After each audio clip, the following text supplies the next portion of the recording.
Welcome back mga katambalan, mga hot topic and issue. Pag-usapan natin. Update po tayo kay Barbie Fortesa at kay David Licauco na kung saan nga po ay nag-post itong si Barbie Fortesa sa kanyang social media account na nakapalumbaba ito habang nakaupo at makikita nga na kahit seryoso ang mukha nitong si Barbie ay lutang na lutang pa rin ang kanyang kagandahan. Samantalang excited naman si Kaylin Alcantara na makasama niya ang kanyang kaibigang si Barbie Fortesa sa Beauty Empire. Sinabi niya Kaylin na marami silang plano nitong si Barbie na magsangyup at iba pang mga plan nito.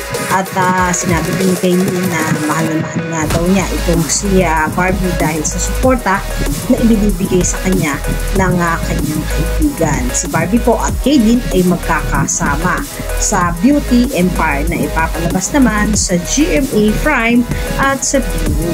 Talang si David Licauco naman po ay may update din sa kanyang social media account na nasa isang pictorial itong si David Licauco at kapansin-pansin din na napakarami na endorsement nitong si David na nito nga lang po ay din siyang pinost sa kanyang social media account na kanyang ini-endorse. So at nga po ay skin typic new lip treatment. Makikita doon si David na napaka-pogi at napaka-kissable lips at bukod nga po doon ay meron ding ini-endorse itong si David Licauco na ipinost niya sa kanyang social media account na Ecacent Relaxing Oil na pinakita nga nitong si David na ginagamit niya. May caption pa nga doon na its cooling effect help me stay fresh kahit gaano kainit. Yan yung mga ini-endorse nitong si David Licauco at ngayon nga po ay palabas pa rin ang samahan ng mga kasalanan sa lahat ng cinema